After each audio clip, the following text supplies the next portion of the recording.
kind of. There, thank you. I've been waiting all morning for that. That did it. Well, good morning, everybody. Yeah. My name is Terry White, and on the other end of the panel is Ann Foley, and we've spent the past 2 years working on a book. So we found out a lot about what's like to live in the county a few years ago. And Warren says I can't start with him, but I might.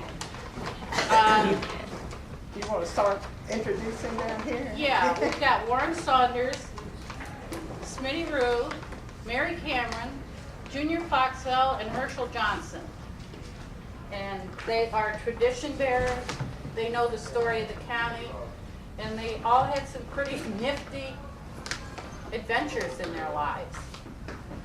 So, I'd like to start out with asking you to each comment or to tell a little story about going to school, where you went to school, how long you went to school, and just that general kind of information. Who are you asking me? I'm asking you, and when you're done, we'll get Smitty to talk, and then Miss Mary. Well, I went to Hurlock in the elementary school, and then I was in the first class that started in Dorchester that went all the way through, starting out from the 7th grade. And any of you that don't know where the elementary school used to be in Hurlock, it later became a post office, and now they've turned it into the library. So that's where the elementary school was. So then they tore down the old high school. I guess that's where the elementary school is now. No, actually, where the elementary school was the playground. And the high school was a little bit further. And did you live close to the school? Well, I was born and raised in Rosedale, so that's maybe 5 miles from town. You didn't have to walk. I rode on Mr. Winter's bus uphill. Junior Fox will probably know who Mr. Winter was, but I I don't. bet you. I bet you, I think he knows everybody. Yeah, Junior Mr. was, yeah. Yeah, Mr. Rue, can you tell us a story about going to school? Well, the furthest back that I can remember was October the 26th, 1935. And the reason, Did good, didn't it? and the reason why I remember that date, that's when President Roosevelt was here dedicating the Emerson-Harrington Bridge. And we all went to Long Wharf. I think everybody in Cambridge went to Long Wharf to see President Roosevelt. And the reason why I remember that is because I'm just a little teeny boy, and all these people were standing up. Well, I couldn't see anything. Aw.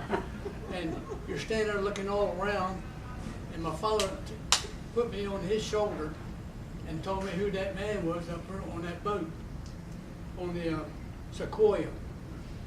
Anyhow, President Roosevelt had a light beige suit on, and everybody else was dressed in dark clothes, so you could pick him out.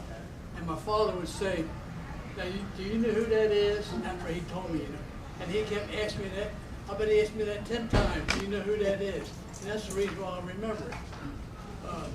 But everybody that worked for Phillips Packing Company was there, because Phillips Packing Company was really the largest packing company in the United States. And so you got to remember now, what I'm telling you now is through the eyes of a 5-year-old boy up to about 13 years old. And things then was important then. Well, of course, like right now, things that were important to you 10 years ago aren't as important to you today. And then also about President Roosevelt, I remember when they bombed Pearl Harbor. Well, where in the hell is Pearl Harbor? You know, because you never said about Hawaii in 1941. And when he gave that speech that night to declare war on the Empire of Japan, everybody was home listening to the radio, because you didn't have TV then, of course. And of course, there weren't too many cars in East Cambridge anyhow, but you couldn't hear a sound. Everybody was home listening to President Roosevelt's speech. Now, I want to talk about that bridge over Cambridge Creek. Okay, let's do that Huh? after the others talk about school, okay? Oh, talking about school? Yeah, we're talking about school. Well, East Cambridge School was great. Was it? Yeah. I'm sorry to No, ever have Terry East Cambridge that's School. all in. right, yeah. Well, And we had 5 grades in East Cambridge School with 4 teachers, because Miss Hackett taught the 3rd and 4th grade in the same room. And I remember, I'm going to Highlands Island for a minute. Can I go there? I think so. Well, Yeah. when people left Highlands Island, a lot of them came to Cambridge, and they would say, "Now, what class were you in?" And someone would say, "I was in row 4." What happened if you were in 1st grade? Well, you were in row 1, 2, 3. And they said, "Well, row 4, what was that?" I don't know. I was in row 4. So, but East Cambridge School was great. And Hester Neal was the principal then, and she was the only principal at that time in Dorchester County that went to college. And I think she hated boys because she beat the hell out of them. And she had a long stick here. And she would, and of course we wore a lot of shorts in those days, and she would beat the back of your legs, because every time that we had recess, when you went back to school, you had to line up, and the line had to be straight. You just didn't run in school. And the same way in the morning. In the morning, you all had to line up outside, and they raised the flag. And you had to pledge allegiance to the flag every morning before you went in that school. And I mean, they had discipline in those days. Because I remember one time, Miss Neal hit me in the head with a 5-cent crayon. And the reason why I know it's 5-cent crayon, because it was bigger than your thumb. And 5 cents was 5 cents at then. And I remember she hit me in the head, and I cried, and everybody got laughing at me, and I said to myself, I'm not going to cry anymore. And I never did. Oh, thank you, thank you. That was wonderful. Miss Mary, can you tell us a story about school? Most of mine was being a rascal, I guess. My mother said, you think it's boys that have the reputation for being rascal, but I was such a mischievous little thing. She named me Golden Heart, and you know, that's what she always called me, Golden Heart, until I was married, and then she cut it short and called me Mary Golden. But it was because I was always doing these adventurous things. I remember at Peach Blossom School, now I could have been no more than 6 or 7 in the 1st grade. And I decided I was going to walk home from school. Well, I had no idea how far it was, but I walked and walked and walked, and I had not got anywhere near the Bucktown Road, and this old colored gentleman stopped with this hay wagon, and he said, "Little girl, where are you going?" I said, "Home." "Where is home?" I said, "On the Bucktown Road." He said, "That's a long way off." And I said, "Oh my, I'm so tired." So he said, "Hop on my wagon, I'll take you home." So he did. Now I know he turned, when he let me off at the end of the lane, our lane was at least a quarter of a half mile long. But he let me off. But before he let me off, he really gave me a lecture about what a dangerous thing that I had done. Well, I'd hate to think if it had been today, the circumstances of today, a child alone. But he was such a gentleman and told me about his children and his grandchildren. And he said, "You promise me you will never do anything like this again." and I never did. But I turned around and done something else. And when we're talking about school, and he said East Cambridge School, old seminary school, it brought back such memories. I got my first kiss. I got my first kiss from a young fella. And I went with him several years. In a childish way, we were friends many, many, many years.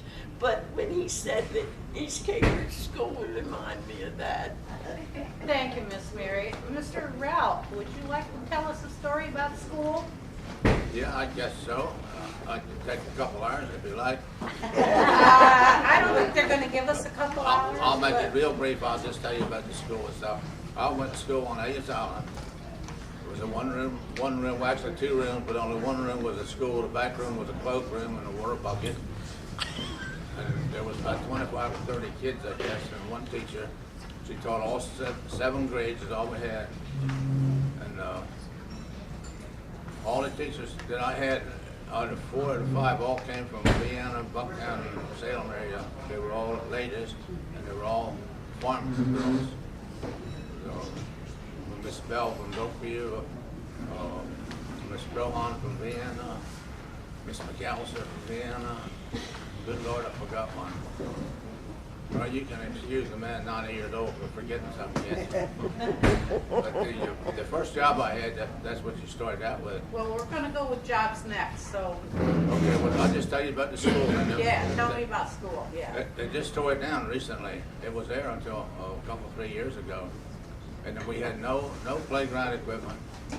The yard was all cinders. I think this is in the book. The yard was all cinders. If you fell down, you really got skin up. And we had the only thing we had for recreation was a volleyball, a basketball. I never heard of volleyball. We didn't even have anything else. We used to skip rope. We played rope and things like that. We made our own toys. We had 2 toilets out back and a coal bin, and had a coal stove in the middle of the stove. I'm not sure who made the fires every morning, but I suspect the teacher did. We brought our water from the house next door. There was no water there. And I don't know how the teacher managed with 25 or 30 youngins that were all mean and dirty. But they deserve a medal for teaching down there. After 7th grade, that was the end of it.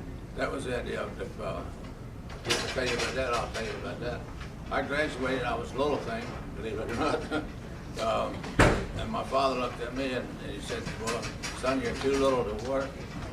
There's no school here. So what are you going to do? He said, you go to Cambridge and live with your aunt so-and-so and go to school there. I said, no, I don't want to go to school there. And Miss Louise Phillips, that's the one I forgot, bless her heart. She told me that if I would come back to school next year, she would teach me the 8th grade. She only had 7, but she was going to do the 8th grade just for me. I think she was a wonderful woman. So I went back in September, and I think the first day or first day thereafter, my grandfather came knocked on the door with a cross-cut saw and an axe and 2 wedges. He wanted me to come help him cut cardwood. And that was my last day of school. Wow. He paid me 50 cents a day to help him cut cardwood. Wow. Mr. Johnson, can you tell us a story about school? Well, I started school in 1946, and where we lived, my grandfather had a farm, and we lived right on the line. If you go through the branch, you would go to Vienna School.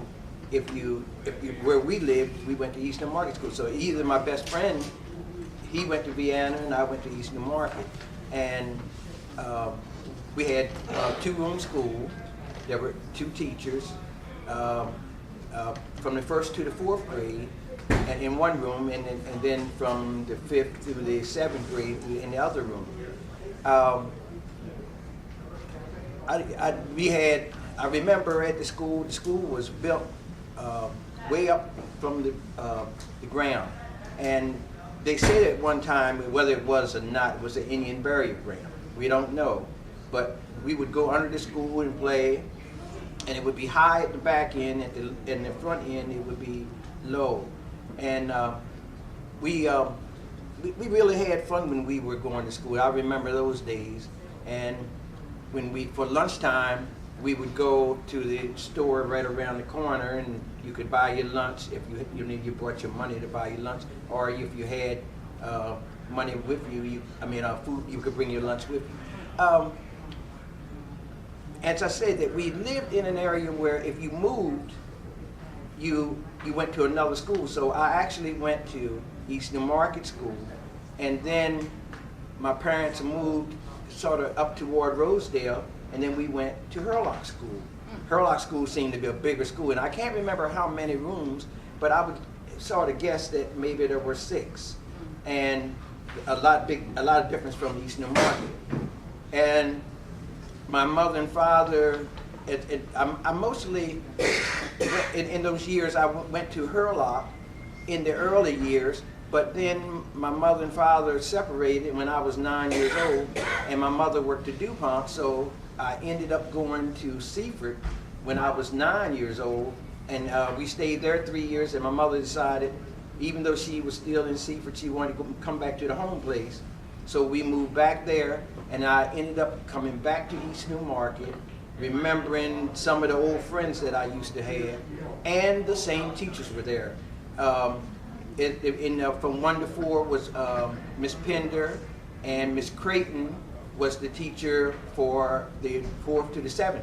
And some of you might remember Miss Creighton. She ended up marrying Mr. Myers, who was a teacher at St. Clair. So, but she lived in Cambridge, and she taught a long. Both those teachers taught a long time.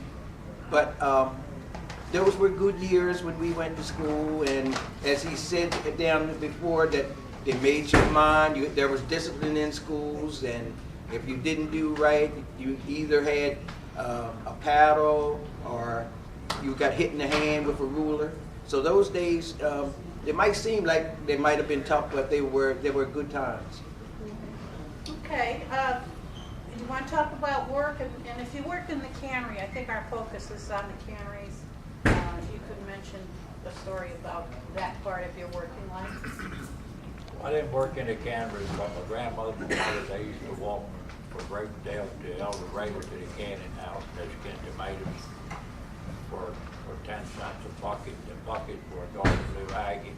And they get the bucket came around something like chicken doing the chicken houses. And I see a bunch of people out there looking, so I might have a lot of them parents had done the same thing. So there was a canning house in El Dorado, or what used to be one in Rosedale. There was one down to Reed's Road. Clay Webb had one in Vienna, and they were all over the place. But You were growing food yeah. that went to the canner. Right. Yeah. So I grew up on the farm, and my grandfather grew tomatoes, and when I was about 6 years old, he had a 37 Chevrolet truck.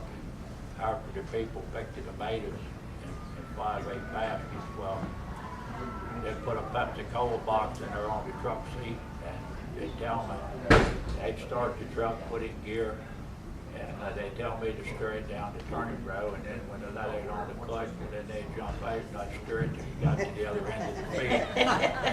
And then when you got to the other end of the field, well, when and then they would jump up, you'd have to move over, and they'd turn the truck and come back up the other way. But, then when I got bigger, I had to get in firewood for the wood cook stove in the kitchen. And you had to throw the hay and the straw down out of the barn loft and fill up the horse trough. We had a one-hole corn shower, which I had to shell corn for the chickens. And, or some of you know what that is, and some of you have never seen one, but I got one sitting on the front porch. I didn't ever want to forget that experience, because you could use the corn for 2 things. You could use the corn to feed the chickens, and you could use the corn cob for something else, so. Yeah. Mr. Rue, that sounds like a hard act to follow, but I know you've got something good for us. Well, one of the first jobs I ever had was cutting grass, Yeah? 10 cents a yard. Wow. And the lawnmower I had, it had iron wheels and a 12-inch blade. God. But it would take you half an hour or an hour to cut grass. Then you run down to the local store and get an ice cream cone for that 10 cents. And in 15 minutes it was gone. But the most money I think when I was a kid was picking tomatoes. Yeah. And the first time I picked tomatoes, you got 2 cents a basket. And I was so young that I could only fill a basket halfway up because I had to pick it up and take it out to enter the turn row. Then I'd go back and fill another basket halfway up. Then I'd take it out, turn it around, fill that up. But then after a while, you got 10 cents for a basket. And I could pick 80 to 90 baskets a day. Well, Wow. when you went in town, you had $8 or $9. When Coke was a nickel, a hot dog was a nickel, and a hamburger was 10 cents. And the movies at the State Theater was 10 cents, and the arcade theater was 13 cents. So if you had $8 or $9, you were rich. I guess so. Miss Mary, talk about working. Well, I've had a lot of experience in the different counties because I worked with canning tomatoes, and I worked with the beans, and I worked with the chicken soup during World War II when they made all the special little cans, the little dark cans, and the food was really, really delicious. Those soldiers, they had a good taste when they got those Phillips beans. They really were delicious. And one can, I'm sure, would have been extra special because I lost a very valuable ring, came right off and went right down in the can of beans, and there was no way you. So I said, somebody will get a special treat. But it was very interesting work. I guess I feel that way because I guess I should have been a boy, because although I really love all these feminine things, I'm very interested in how things are made and how they're put together. And I asked a million questions about how these things were made. And then I ended up at the National Can. I said, so I had been canning things through the years, and then I ended up by putting the lids on the cans. So that was really interesting work too. And then, of course, I've done through the years, I've canned many, many hundreds of cans of tomatoes and string beans and corn, beets, you name it. And jelly, when I used to think I made 100 jars of jelly, and I still have loads of jelly at home from years back. But I've had a very, as I say, a very interesting, adventurous life. And it's been very interesting, very interesting. Mr. Foxwell, I think you worked at the cannery. Yeah, I'll skip over my first few years of work. My first job in the can house was Factory C, which they just tore down recently right on Washington Street. I was only, I lied about my age so I could get a job. It had to be 17 or whatever it was. I doubt, but that was the late 30s, I guess, 36, 37, something like that. I was born in 21. So, we worked a few hours, and then they had a whole lineup. I can remember tomato trucks loaded with tomatoes, and interspersed with the trucks would be a wagon, a horse and wagon, where the wagons were loaded with cans of tomatoes, baskets of tomatoes. Like the man said, well, I'll get 5, 8 baskets. And in fact, you see, we worked, we did peas, string beans, baked beans, tomatoes, and switched one to the other. The first job I had was what they called the bull gang. They kept the heavy machinery over in the warehouses in the back there, and the bull gang had to pull them over there with ropes and wheels and change them from one. When they changed from one thing to another, they had a snipper that did the string beans. A big old thing went around, and the string beans snipped the ends off of them. And we, like Mr. Cameron was talking about, I ran what they call a double steamer. When you put caps on the tops on the lid, that's called a double steamer. And I remember my Uncle Sewell only had one arm. He was a mechanic on the double steamer, and Ed Spear was the other mechanic. And the night my first daughter was born, 1940, they got me around between 11 and 12 o'clock. She'd gone to the hospital. I'd been canning since early that morning, and I wrote down the number, but I lost it later. But it was thousands and thousands of cans I run that day. I've been there all day. All you did was put the lids up there, and the machine would come around and put it on, and somebody picked them up and put them in the box or whatever. But that was, if they run slack on something like in the pea season, they'd make you check out. They had a time clock in there, and they tell you by 1 or 2 o'clock, they said check out, come back at 3. So we would take off and go somewhere. We used to go down to Pines and go swimming and whatever, fool around, and then we'd go back. I remember we were making 30 cents an hour, and they didn't take anything out at that time. There was no Social Security was stolen or anything. And I remember working 90 hours 1 week, and that check was $27. That was the biggest check I'd ever had in my life. Mr. Johnson, did you have to do with the canneries? I had some experience with can factories. Actually, I guess I thought after working in the fields and picking string beans, which I hated, because you could not make any money picking string beans. I couldn't make, but then I could see some people did pretty good. But tomatoes, picked tomatoes and cucumbers, but and even helping. There was Robert Sellers who was another neighbor. I helped to load watermelons, and I used to like doing that because, you know, he would let you every once in a while drop a watermelon and eat watermelon in the field.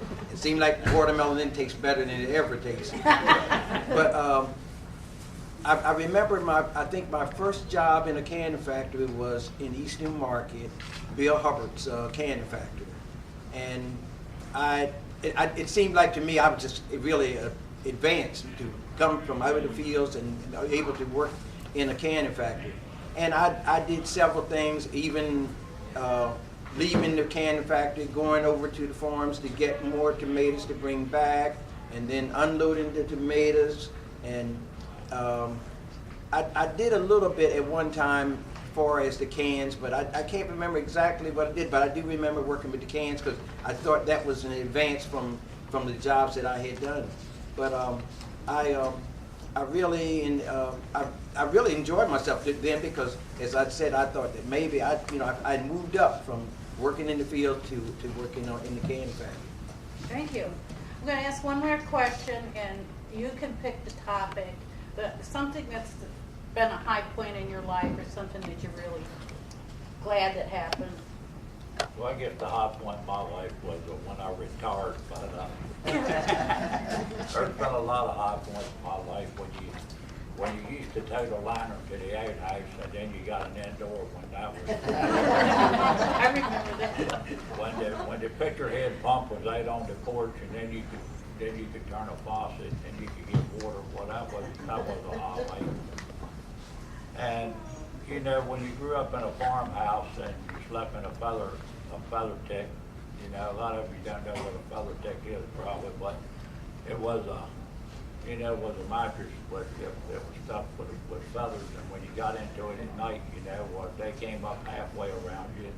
The women back then, they knew how to do something. They made quilt things, and they was so damn heavy when you put them on you couldn't hardly turn over. So when the electric blanket came out, well, that was a real enhancement.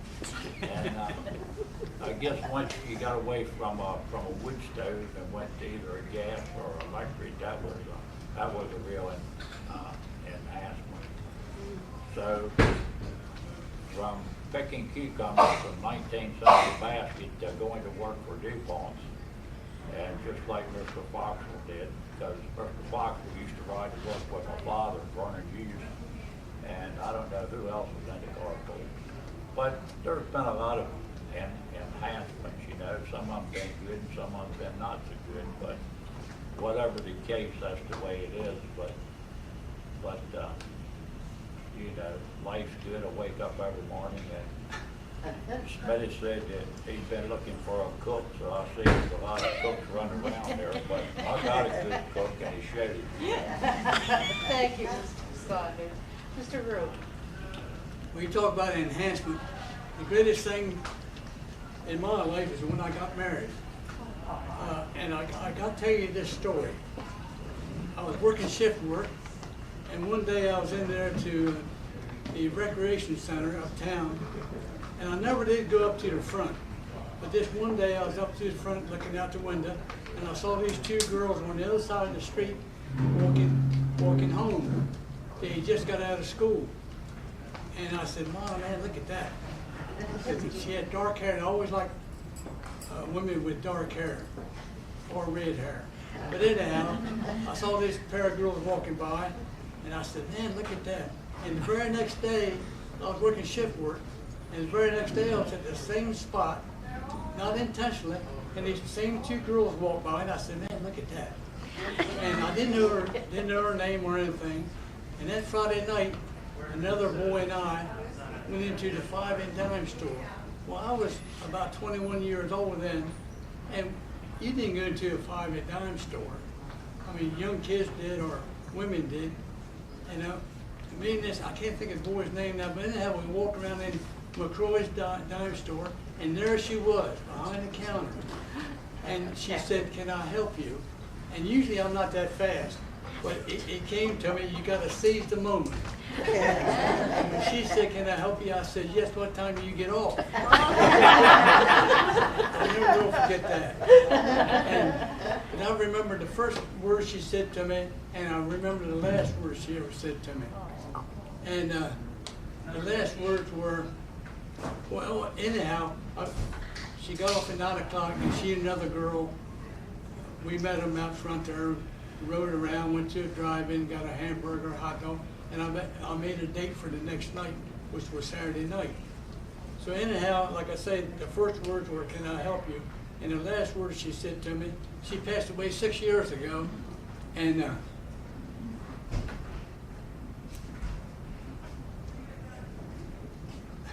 It's okay.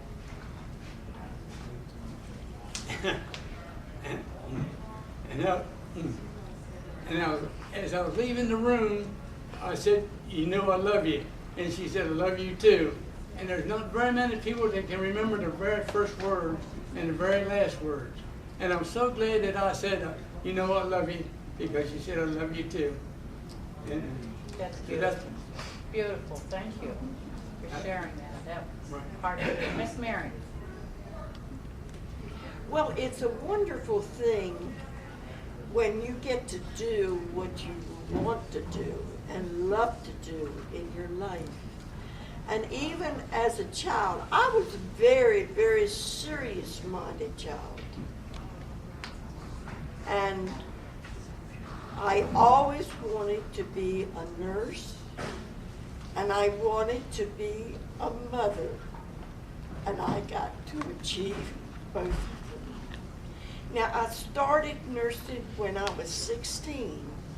During World War II, they were desperate for nurses at the Dorchester Hospital. Well, I imagine they were lots of other places too.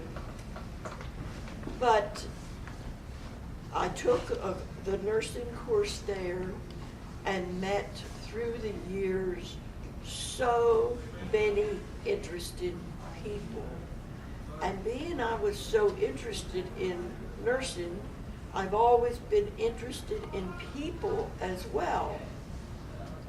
So I got to meet lots and lots of nice people that through the years, no matter where I went, people seemed to know me. Of course, you knew everybody back then. Now, so many strangers. But anyway, when my children came along, of course, I stopped to raise them. But then when I was 60 years old, I decided to go back to nursing, which I did until my legs would hold me up no longer. But I still enjoyed the nursing. Now, during World War II, that was volunteer work. But you know, as the Lord said, you gain more than what you give. God has really, really been wonderful to me. Thank you, Ms. Mary. Really wonderful to me. And so I went back, or then I done the volunteer work, and I gave more hours than anybody else in the class because I loved it. And I loved the people so much, everybody I met. And I remember I was giving this gentleman a bath, and I said, wouldn't you feel better if you didn't have those whiskers on your face? And he said, yes, honey, I would, but I can't afford a shave. Now, back then, it cost 35 cents for a barber to come to the hospital to shave you. So I said, I'd be glad to give you a shave. And he said, you think you could do that? Oh, yes. Oh, yes. So I went out and I got the tray of everything I needed. Back then, you used a straight razor. And of course, everybody has their own method of holding the straight razor. And he said, honey, are you sure you know how to handle that? And I said, oh, sure. Oh, I can do this. And I did. I don't think I ever even nicked anybody. I don't think I ever did. But that was an experience. I shaved many, many gentlemen. And to think, I don't know what it costs today. I don't know. I know one, and now this is really something. One of my sons had already left home, and he decided he wanted to come back home. And sure, he came and he had this fur on his face like you'd never believe. And I said, you gotta get rid of that. And he said, Mom, I'm a grown man. You can't tell me what to do. And I said, well, there's a few rules and regulations under this roof. That bushel has got to come off. So in the math room, of course, I had to work with the scissors at first. I had to cut all this off with the scissors before I lathered him down and all that. And he says, oh, Mom, where did you ever learn to do this? I never had a shave like this in my life. I said, now don't tell me you don't feel better. So, and as I say, I went back, I took a refresher course when my children were grown, and then I done private nursing at 60. The dancers are getting ready to do their part of the day, so I'm going to pass on to Mr. Foxwell. High point in your life, Mr. Foxwell. That took a long time. I'll just hit a few of them because I'm going to have Ann Foley write a book about my whole life. So you can, the best I can do now would be to highlight it. Of course, we had no running water, no electricity. when I was a kid. So a lot of highlights came along. I remember when we got our first radio, it was a big, I'd Kent, I think, I'm not sure, but that tall, when they reset the batteries, we had no electricity, no running water. That was the highlight, getting the radio. I remember that. I was about 13 or 14. And I listened to that thing until it went off. The station used to go off at 1 o'clock in the morning. And I remember very clearly, and it's been a long time, the last thing went off was singing. Al Hibbler singing Good Night. Most of you never heard of him, I know. And then they would say, it's brought to you by the courtesy of James C. Petrillo, president of the Resistance Union. Now, why I remember that is silly. But then we got, we never did get running water. I left home when I was about 19. And we never had running water. My father never had a car. If you want to come to town, a few people had cars, but for 50 cents or later went up to 75, you could catch a ride if they had room. They'd bring you to town for 50 cents or 75 cents. And a little later than that, after I was grown and left home, Mr. Austin Gray had a bus that came every Saturday, and that was a thing, a big thing. But the highlights in my life would fill many books. Well, we'll have to write it down. Yeah, I think just keep watching Miss Foley when she comes over. Some of the things will be true, and some of them won't. got the title already. Yeah, Mr. Johnson. What we're going to do is you'll tell us about your highlight, and then you can stay, the panel people can stay, and you can talk to people in the audience who I know have lots of other questions for you. You're welcome to stay all day if you like. And I know Warren's already sat up here to show you how to do some decoy. Mr. Johnson. I guess there are several highlights in my life.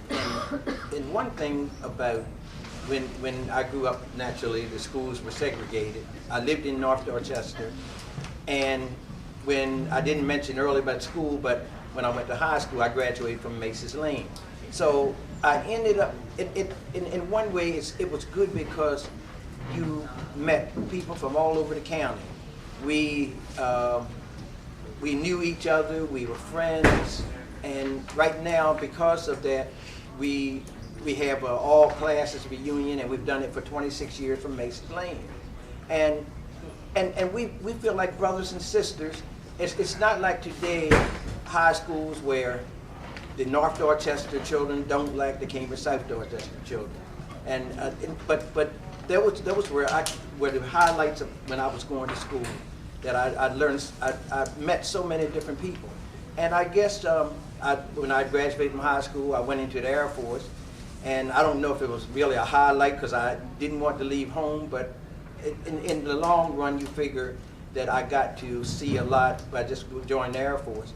And then when my work experiences, once I got out of the Air Force, I went to DuPont, and I thought that was the greatest thing that happened to me, because the DuPont paid a lot more money than around anywhere else around here. And I guess I never will forget my mother. My mother worked there too, and we would ride to work together. And DuPont was talking about laying off, so it worried me because I didn't have a lot of service. But my mother said, "Why don't you try the post office?" And I said, "Oh, I don't want to walk in the summertime." But that might have been the best thing that ever happened to me. I worked at the post office for 37 years and 8 months. And actually 38 years and 7 months.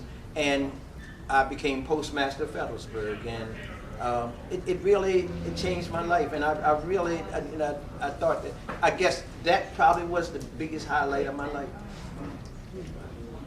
Well, I thank all of you for coming, and I hope you stay and visit with all these wonderful people that came to meet you. And Ann and I will be over here at our table. And I guess that's about all for today. I think you'll have a good time. I know Warren will.